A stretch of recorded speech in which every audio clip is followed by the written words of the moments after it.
Welcome to 2020 on ID. I'm John Quinones. All kids face peer pressure, but what happens when that pressure is truly evil? Isaac Grimes says he was ordered to kill his childhood friend, but that was his story. There were others. As Jim Avila first reported in 2009, a dark alliance formed by a band of teenage boys would lead to a bloody massacre in the Colorado mountains. Who was really behind what happened that night?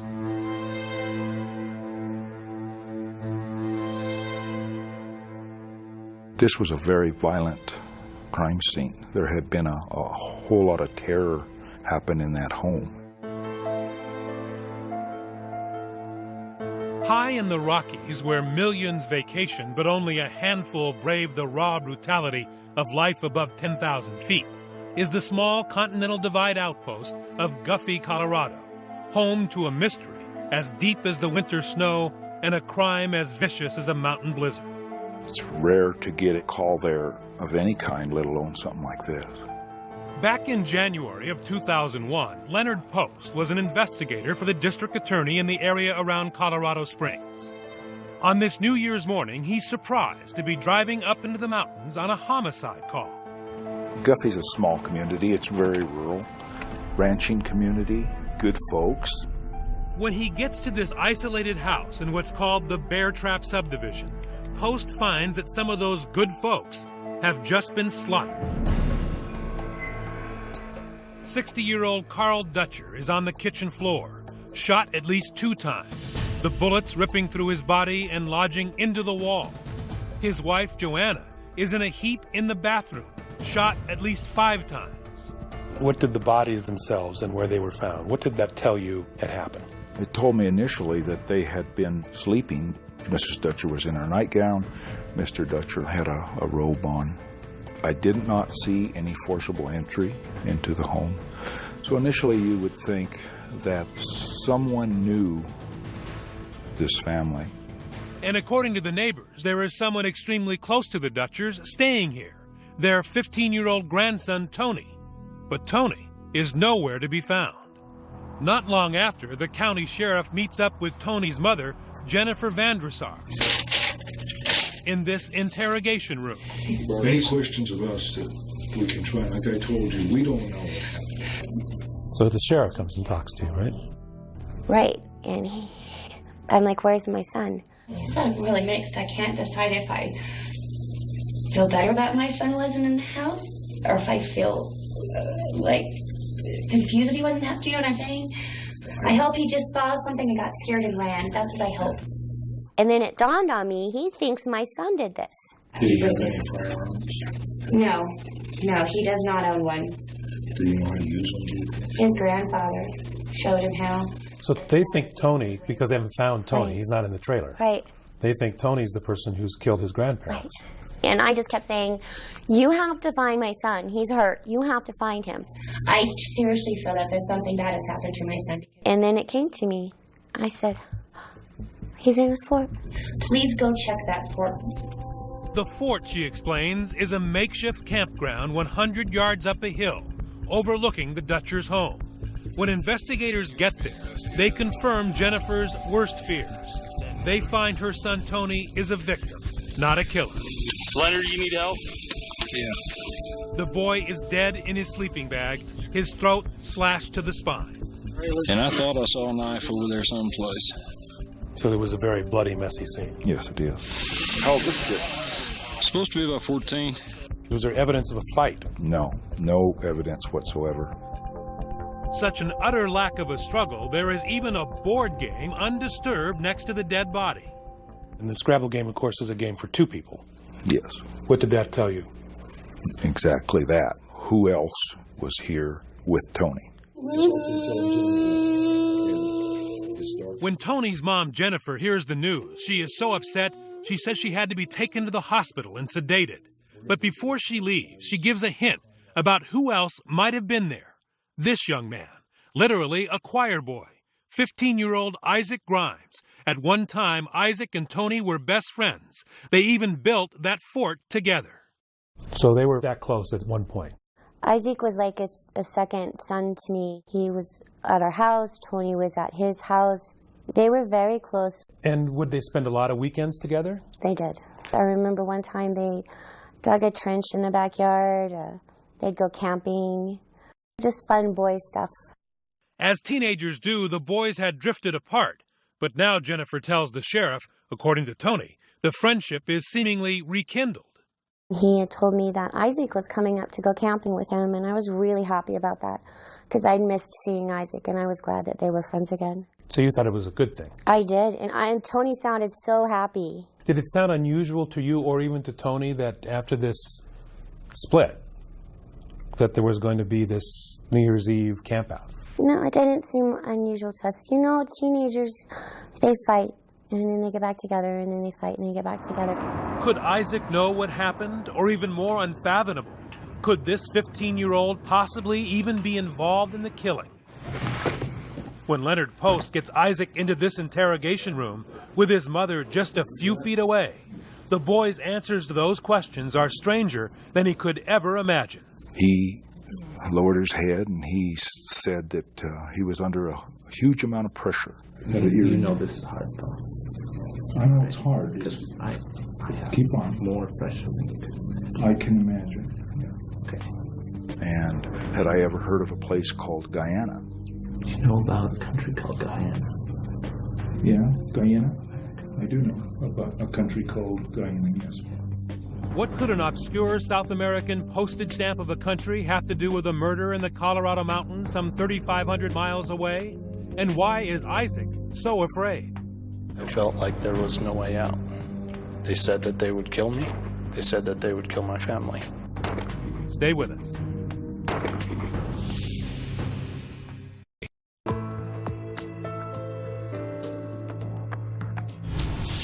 Teenagers Isaac Grimes and Tony Dutcher had been best friends. Now, one is dead along with his grandparents, and the other might be the murderer. As investigators try to get to the bottom of the case, they're left wondering what went wrong between the two boys. Once again, here's Jim Avila. The boys come from good families. That's the part of this that really bothered me. This could happen to anybody. I did a horrible thing, but I cannot take that back. So how did Isaac Grimes, this apparently normal, innocent-looking 15-year-old, get involved in something so horrible? He was just a quiet teenager at Palmer High School, Colorado Springs, Colorado. It's like any other campus, full of teenagers trying to find their identities. Fitting in, though, didn't come so easy for Isaac. I wasn't a people person. So you want Mr. Popularity at school? No. This is the first time Isaac Grimes has ever spoken about what happened back then, back when everything was still normal. Your parents describe you as a sweet boy. Sweet, maybe, but strong-willed all the same. Did Isaac have a group? Was he in the jocks or the... No. Anything like that? He didn't fit in with any of those groups, and his grades weren't good enough to fit in with the regular smart kids. So he was by himself? Well, except for Tony. Long before they would be linked in a sensational murder case, Tony Dutcher had been Isaac's best friend. But as they enter high school, they've drifted apart, and Isaac is lonely. But his parents, Donna and Rob, start to see him with a new friend. Genocide, known as ethnic cleansing, has been practiced in the world by many cultures. His name is Simon Sue, seen here giving a speech in class. His strong personality draws Isaac like a moth to a flame, a charismatic senior paying attention to a nerdy freshman who's looking to be part of something. And one time I had said, you know, Simon's a senior, why is he hanging out with you? And he said, because I'm smart. Isaac and Simon began a schoolyard friendship that would last up until the murders, broken apart by two very different stories about what happened New Year's Eve deep in the Rockies. Isaac Grimes' version would send chills up the spines of hardened detectives. What would you have done for him? Murder. So pretty much anything? Yes. It begins innocently enough. According to Isaac, video games and chess matches. Before long, though, fun and games are over. Simon introduces Isaac to two of his other friends, John Matheny and Glenn Urban. And according to Isaac, the four teens become more than high school buddies. They are lured into a boys' club bent on isolation and terror. At first, it was a very lot of compliments, like, you're one of us, you're cool, you're part of the group. You're one of the band of brothers. Right. According to Isaac, he learns this band of brothers actually has a name, OARA, Operations and Reconnaissance Agents. On paper and in Isaac's mind, they are more than just 4 members, too, all organized in a paramilitary structure with Simon in command. I started out as a lieutenant and then became a major and then a lieutenant colonel. Why did you want to be part of this group? To have friends, to be part of something bigger, something good. And what was the big organization's mission? He was a little fuzzy on that one. He sold the big organization as his parent company, basically, and then he had a small part of it, and that was what I was getting into. He didn't know that he was getting involved in a cult, of course. I mean, he thought that he was affiliating with boys and doing something important. Dr. Kathleen Mann is a national expert on cults, a label she has no problem attaching to Simon Sue's OARA. This is the way that all these groups work, is that they get you emotionally invested, and then they start to disclose their inner purposes, and by the time you figure out what's going on, you're involved. In this case, involved in something increasingly militaristic. According to Isaac, Simon trains them for violence, shooting practice at a range like this, showing them how to clean and dismantle firearms. Then Isaac says he learns Simon, whose family is from the small South American country of Guyana, is actually getting them ready to help put down a threatened, possibly just imagined, coup attempt in a place few Americans can find on a map. News of what happened shocked this nation and the world. In fact, Guyana is best known for a cult tragedy of its own. A congressman on a fact-finding trip to the South American nation of Guyana was ambushed, shot, and possibly killed. The murder of American Congressman Leo Ryan and the subsequent murder-suicide of People's Temple leader Jim Jones and 918 of his congregation who followed him from California to the jungle outside Jonestown, Guyana. It remains the largest mass suicide ever. Guyana was supposedly the headquarters of the group. The group was based there. And what, if anything, were you guys supposed to do or be ready to do? To be called up into service. Simon said he might send us down there to fight. 15-year-olds? Yes. And did you believe that? I believed that he would, if the necessity came up. Why doesn't somebody just walk away? How can you? You can't walk away. You open the door and you walk away. You cannot. It is, you don't understand the power of the situation, the power of indoctrination. Isaac's parents say Simon preyed upon their son, stalked him, and turned innocence into evil. So he was emotionally vulnerable at that point. Oh, yeah. Now that you look back on it, do you think that was attractive to Simon? Oh, yeah. It's a shark in the water thing. You smell blood, and I think Simon smelled blood. And that is Isaac's story. Simon brainwashed him to believe and do whatever he was told, including, as Isaac told us, kill. Not in the jungles of Guyana, but much closer to home, at that campground in the Colorado mountains, as he admits to investigator Leonard Post in the Colorado Springs Police Station interrogation room, with his mother right there. You did cut Tony's throat? Okay. Where's the knife? I don't know. You don't know? When he said, I killed Tony, what did you see in the eyes of this 15-year-old boy? I was very afraid, very sad, very depressed, but scared. So you saw remorse? Huge amount of remorse, yes. It was a moment that you won't forget. But there's just one problem. I sleep perfectly at night. I have a clear conscience. I don't have blood on my hands. Simon Sue says it's all a lie. When we return, who's telling the truth? Was Simon Sue the mastermind Isaac claims? I had been trained into obedience, like a dog at heel. Does he believe he's brainwashed? Who's not to say he brainwashes himself? And what does this third person know about it? It went from being a burglary to being a triple homicide.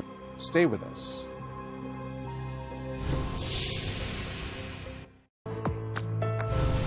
Tony Dutcher has been murdered, and his childhood friend Isaac Grimes has confessed. But the question remains, why did he kill? Once again, here's Jim Avila.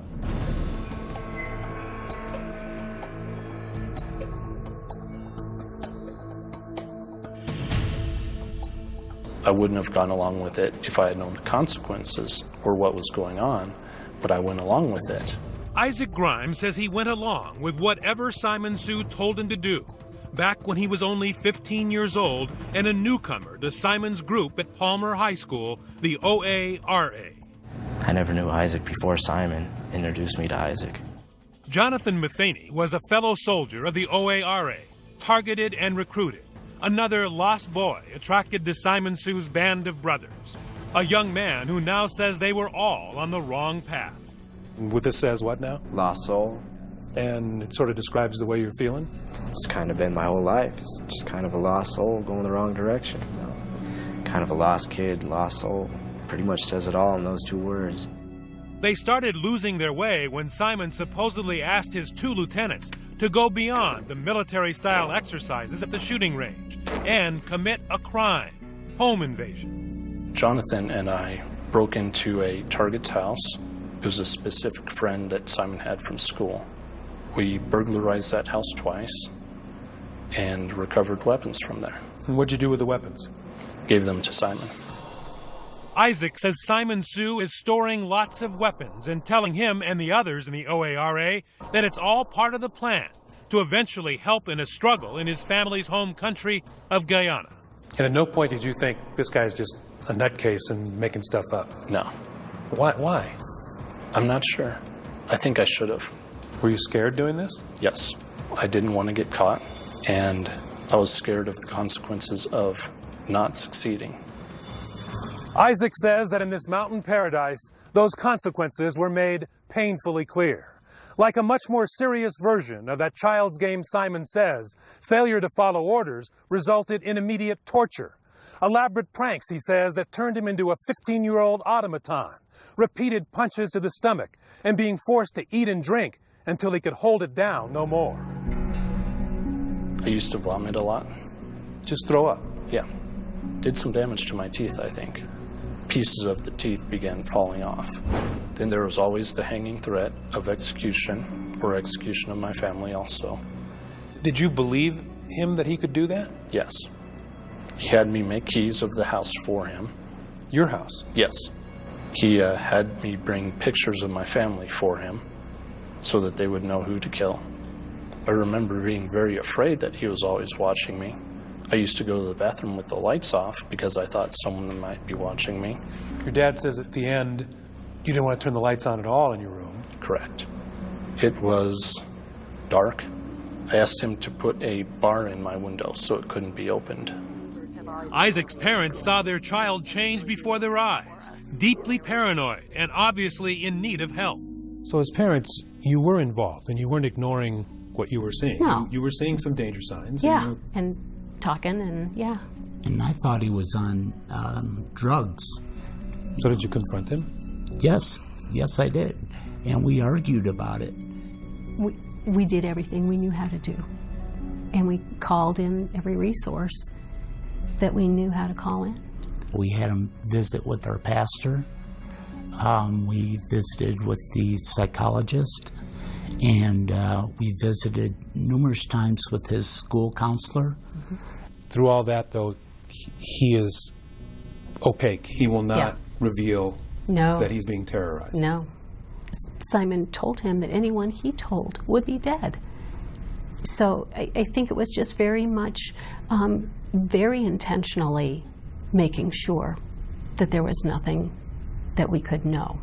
How did he view Simon Sue? He viewed him as a leader, as his controller, as his military superior, that he had powers that went beyond a normal person. Dr. Kathleen Mann, a cult expert, worked on Isaac Grimes' case and believes his story. He believed that he would be killed. Now, whether that makes common sense or not is not really relevant. What's relevant is that he believed this, and that all members of these kinds of groups believe things that we don't understand. This is the byproduct of indoctrination. According to Isaac Grimes, the indoctrination takes a critical turn about the time they began those burglaries, when he is forced to repeatedly watch this video called Faces of Death. He said that I needed to toughen up, so he brought Faces of Death videos, which are basically just gory videos. Where people are killed and... Yes, and had me watch those. And what effect did it have on you? I think that it desensitized me to violence. By now, Isaac Grimes is poised for the real violence. I had been trained into obedience, like a dog at heel. Simon said, do this, you did that. Mm-hmm. Almost like the game, right? Yes. Simon says. What did he tell you to do? He told me that I had to prove myself by committing murder. Murder. The intended victims? That unsuspecting family in the remote mountain outpost, the Dutchers. Isaac's former best friend Tony and his grandparents Carl and Joanna. OARA was on the move. Put in action, Isaac says, by Simon, who conveniently leaves on a family vacation to Canada, leaving Jonathan and Isaac to carry out the horrendous plot. So you took it as an order? Yes. Why didn't you just go to your parents and say, this is what's happening? I've gotten caught in this terrible bind. I felt like there was no way out. They said that they would kill me. They said that they would kill my family. If you did not commit murder? Correct.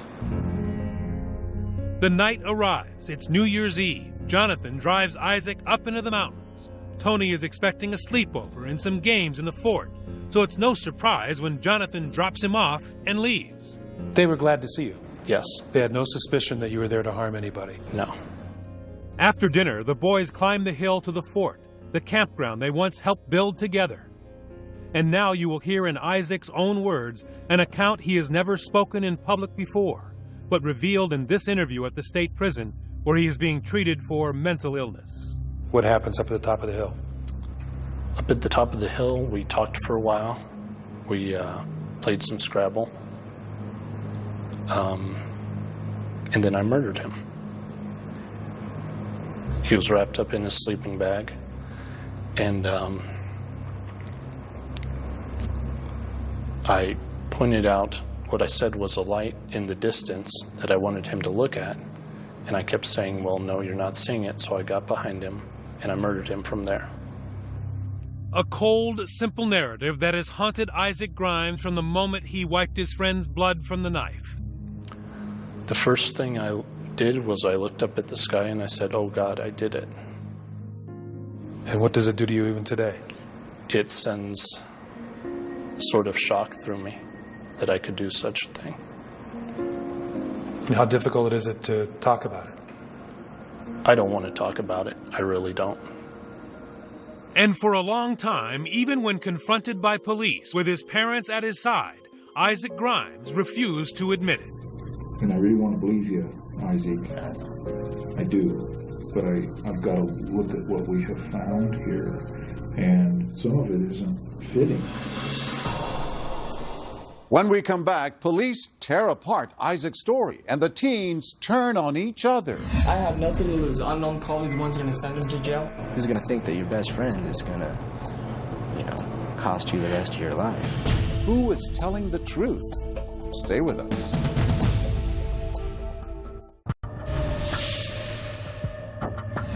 When investigators got on the scene, they found the bodies.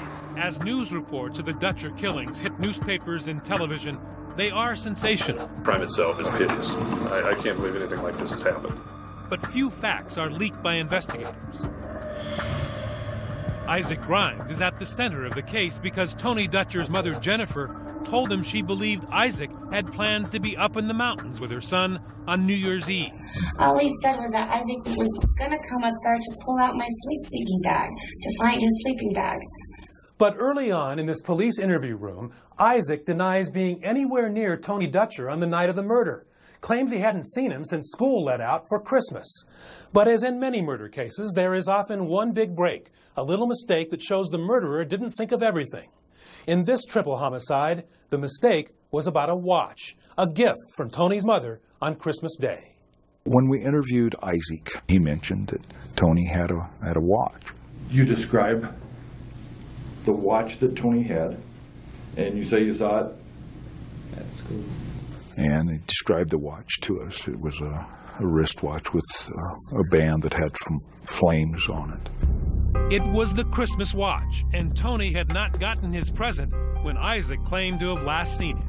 It didn't make sense. I mean, if Isaac saw this watch, he had to have been at the Dutchers. There's no other possible way. There's only one way you know that he had that watch. Because you were there. Or you saw it. That was the point where it couldn't go any further. The lies weren't being believed. The only way you could explain it was by telling the truth. Correct. I was thinking, I'm trapped. But I realized that the moment of truth had come. Were you listening when I said, like the first guy that tells the story gets the best deal? Isaac decides to try to get that best deal after some private encouragement from his mother. What happened when you're alone with Isaac? I said, I know that you know something, and you just need to tell them what you know. So you thought he knew who did it? Yeah. And that the best thing was to tell the truth? For him to tell the truth. And he told me that he killed Tony. Now he tells police his sinister story of threats and intrigue. Now what I'm about to say,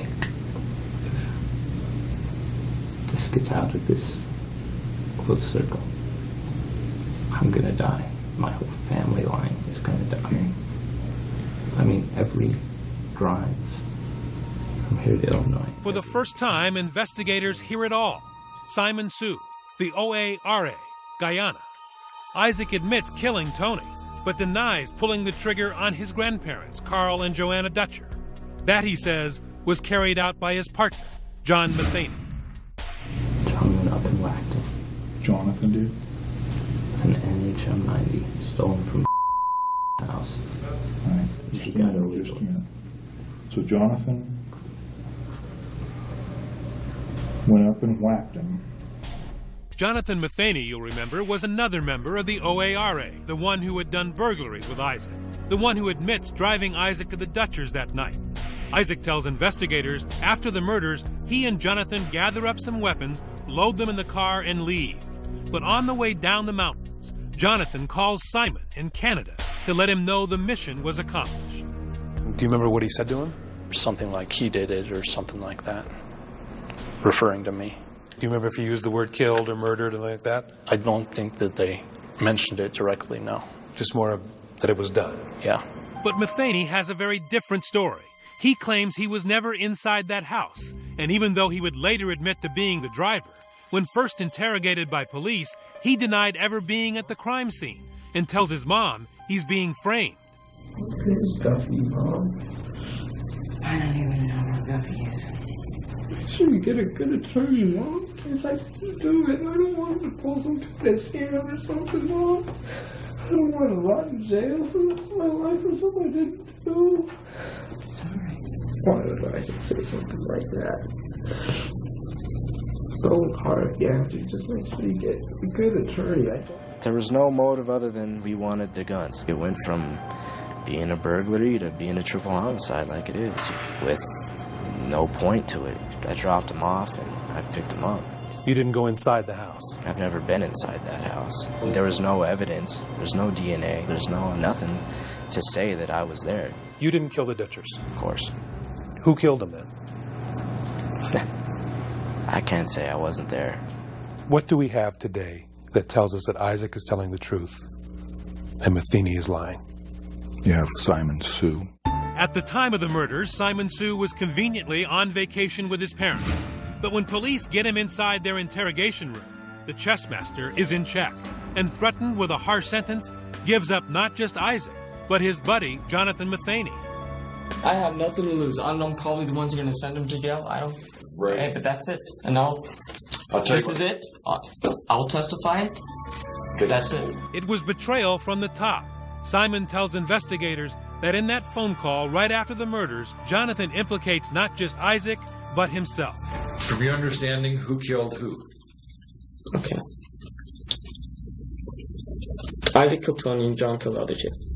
Who's gonna think that your best friend is gonna, cost you the rest of your life? When we come back, was Simon Sue really controlling his classmates? What Charlie Manson did, that's a cult. What Jim Jones did, that's a cult. Heaven's Gate, that's a cult. What I did doesn't come to that level. Stay with us.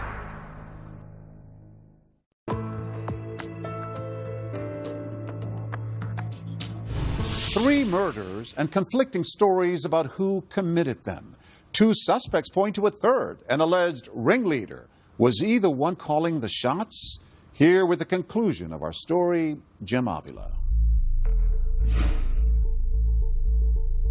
His name is Simon Sue, an average student with what has been described as a brilliant mind, charismatic and controlling, descriptions he now finds insulting. I object to that notion that I'm too smart. You're a smart guy, Mr. Sue. If you look at my school records, I did poorly in school. My IQ I'm not a genius by any sort. In fact, I have an average IQ. And his paramilitary organization, built to help his political friends in his family homeland of Guyana? Simon Sue, in his first TV interview since the murders, says that is Fantasyland too. There are those who have now compared your organization and you to a budding Jim Jones. Okay. You've heard that, right? Yes, I've heard that stated before, yes. Did you have a cult? No. The definition of a cult, and Okay. you may know it, is a group of people who are led by a charismatic leader. Okay. Who takes their money. Okay. And leads them blindly. Okay. All things that people have said about you.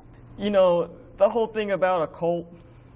Now, what Charlie Manson did, that's a cult. What Jim Jones did, that's a cult. Heaven's Gate, that's a cult. What I did doesn't come to that level. Were you a charismatic leader? Again, charisma is in the eye of the beholder, let's say. What was OARA in your mind? It was a kids group. It was just a club, a high school thing, Harmless? Harmless, yes. Very much so. Except that it did participate in burglaries to get guns. That doesn't sound too harmless to most people. No, there were burglaries. It wasn't for the aim of getting guns. Teenage boys. You come across a gun. Those were the only thing we found of value. Well, at the time. You stole guns. You're right. Simon Sue's boys' club was in fact highly organized, as he later admitted when confronted with documents from the OARA. This purports to be the OARA command structure. Yeah. Where were you on this command structure?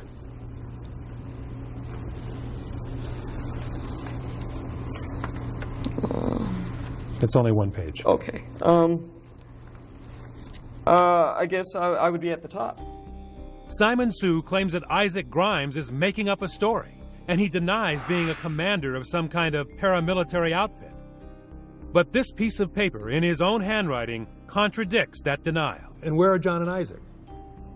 Somewhere down there. You didn't give them orders? They didn't report to you? No, to say they were it happened a few times, that we had this thing going, It was make-believe, Make-believe to Simon Sue, but all too believable to Isaac Grimes. How big did you think it was? I thought that it was worldwide. So there was no escape from it in your mind? Correct. Isaac Grimes says you brainwashed him. Okay. Isaac Grimes also says a lot of things. And it's the easy defense. Did you brainwash him? I do not. Does he believe he's brainwashed? Who's not to say he brainwashes himself? They have two, of course, completely different stories. Was that a cult or a boys' club? In my opinion, it was a cult-like group. National cult expert Dr. Kathleen Mann worked with Isaac Grimes' defense team. I'm telling you, though, that it is my opinion that Isaac Grimes was indoctrinated to do something that was against his own self-interest, and he did not indoctrinate himself. Did you tell Isaac that there were 105 people and that this was a big organization? Isaac, I don't know if Isaac believed that there was 105 or 2 million. Anything that Mr. Grimes has said about the OARA, I've never led him to believe any of those things. The prosecution needs Isaac Grimes to be credible because that is the only evidence they have against me. Simon says that you're not credible. You have mental problems, and why would society accept your word? Right. Can you address that? I really can't. It's up to the individual to judge. You're telling the truth? Yes.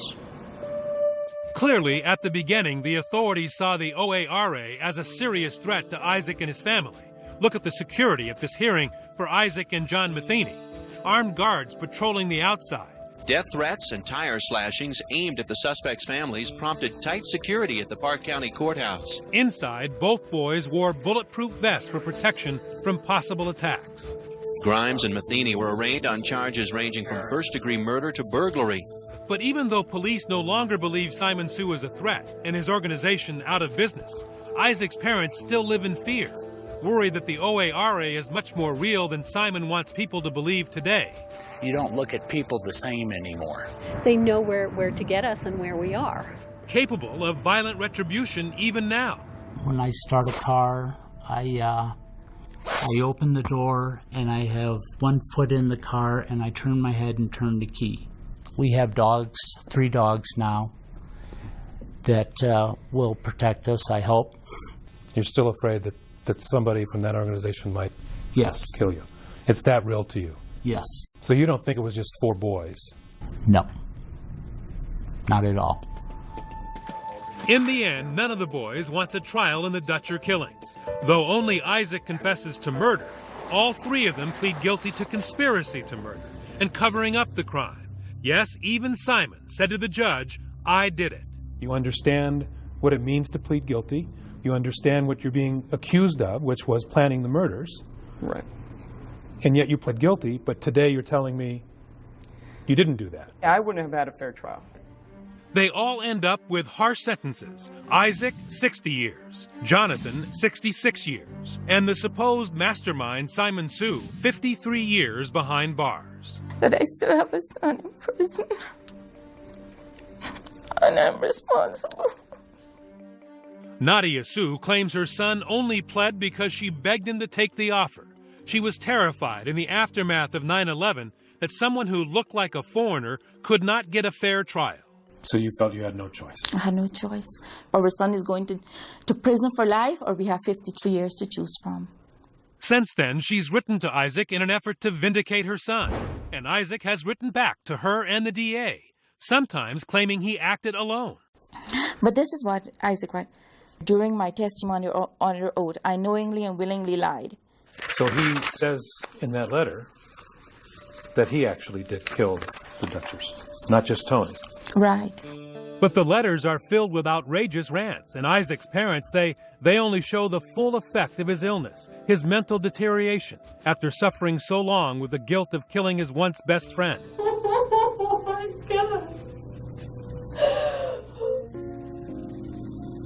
My heart is broken.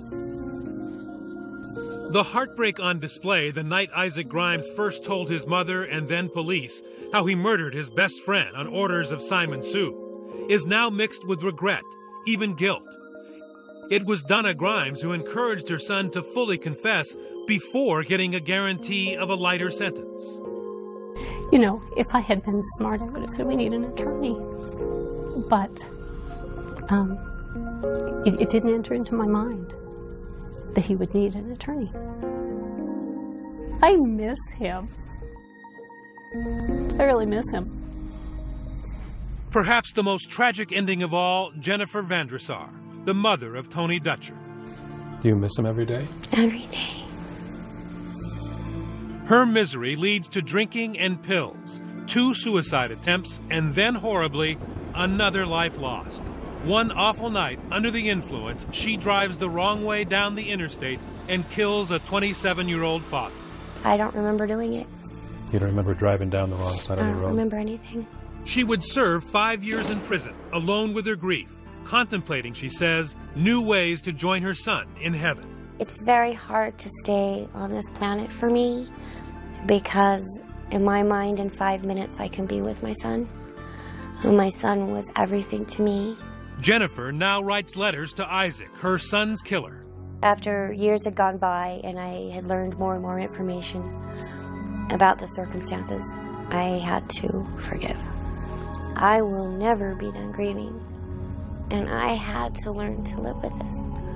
I had to learn to get up, and it's hard to get up in the morning and go every day. Through her pain, compassion for a boy who at 15 was convinced that he had to kill in order to protect his own family and save himself. A boy who found that Simon Says is no childhood game. I think in Isaac's little teenage adolescent mind, he did what he thought he had to do. He didn't know there were other choices. Everyone is responsible for what they do. And I don't want to say that everyone is like me, but it could happen to anybody. I can't make up for what I've done, and I hope that they'll forgive me. I just want them to know I'm okay, and that God will forgive you. If I can forgive you, God can forgive you.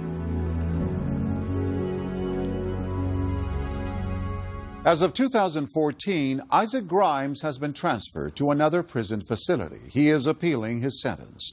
John Matheny and Simon Sue have also appealed their sentences, but have been unsuccessful.